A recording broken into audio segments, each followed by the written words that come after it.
इसमें हम बात करने जा रहे हैं कि कैसे आप फ़ारेनहाइट स्केल से सेल्सियस स्केल में बदल सकते हैं या फिर सेल्सियस को फ़ारेनहाइट में चेंज कर सकते हैं। वैसे तो ज़्यादातर जो आपको काम आएगा वो केल्विन काम आएगा। ज़्यादातर केल्विन जो है, जितने भी फिजिक्स केमिस्ट्री क्वेश्चन आप करेंगे एग्जाम के अंदर, वो ज़्यादा केल्विन या सेल्सियस के अंदर डील करने होते हैं, क्योंकि इंडिया के अंदर सेल्सियस चलता है और केल्विन जो है वो साइंटिफिक नोटेशन में काम आता है। केल्विन हम जब भी टेम्परेचर की जो एस यूनिट होती है, टेम्परेचर की SI यूनिट जो होती है वो केल्विन होती है, तो इसलिए हम इसको केल्विन में सीखते हैं। और सेल्सियस इस बारे में पहले ही वीडियो बनाई जा चुकी है, वो आप देख सकते हैं। इस वीडियो में हम फ़ारेनहाइट से सेल्सियस का रिलेशन देखेंगे। तो मान लीजिए आपको एग्जाम के अंदर फ़ारेनहाइट दे दिया और आपको बदलना है इसको सेल्सियस में। कैसे बदलेंगे? फॉर्मूला याद करना पड़ेगा। ये फॉर्मूला आपको याद करना है। ये फॉर्मूला वैसे तो इसका एक और फॉर्मूला होता है, वो मत करना, ये ज़्यादा ईजी रहेगा मेरे हिसाब से, तो आप इसको कर लेना। F = C × 9/5 प्लस में 32।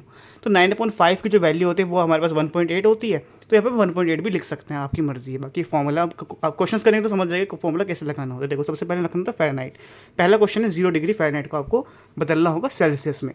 तो कितना दे रखा है फ़ारेनहाइट में? 0, तो यहाँ रख देंगे 0 इक्वल में फिर C क्या है हमें पता नहीं है, तो C का C मल्टीप्लाई में 9/5 यहाँ लिख देंगे 9/5 प्लस में 32 लिख दिया। अब 9/5 कितना होता है? 1.8, तो इसकी जगह हम क्या लिख सकते हैं यहाँ पे? 1.8 यहाँ लिख दें हमने 1.8। ठीक है, अच्छा, तो ये कितना हो गया? देखो, इस 32 को हम इधर ले जाएंगे माइनस में, तो जाएगा 1.8 मल्टीप्लाई C इक्वल से माइनस का 32, और यहाँ से C कितना हो जाएगा? C इक्वल्स टू माइनस का 32/1.8। इसको आप पॉइंट को हटाएंगे तो 0 आ जाएगा, ये कट जाएगा। आपको काट सकते हैं 2 9 से 18, और ये कट जाएगा, और ये फर्दर अगर डिवाइड हो, ठीक है, नहीं तो पॉइंट में आंसर आ जाएगा। ठीक है, इस तरह से आपका ये आंसर नेगेटिव में आएगा और पॉइंट में आएगा, सेल्सियस में हो गया।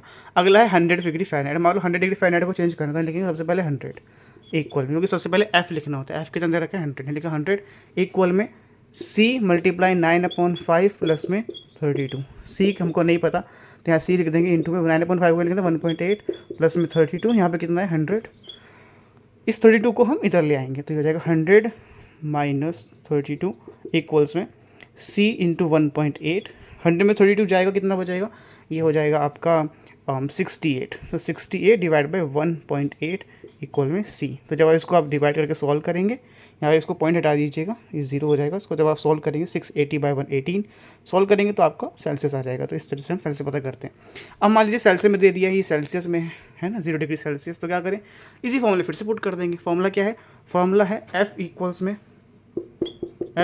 C × 9/5 प्लस में 32, और हमारे पास C दे रखा है 0 डिग्री सेल्सियस, तो हमें F तो नहीं पता, F तो निकालना है, तो लिखेंगे F इक्वल, अब C पता है, C की जगह लिख देंगे 0 प्लस में मल्टीप्लाई में 9/5 प्लस में 32।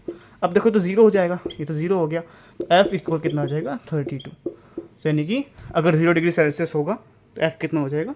32 हो जाएगा, फ़ारेनहाइट 32 हो जाएगा। 32 डिग्री फ़ारेनहाइट इक्वल होता है 0 डिग्री सेल्सियस के। ठीक है, अच्छा, अगला क्या है? 50।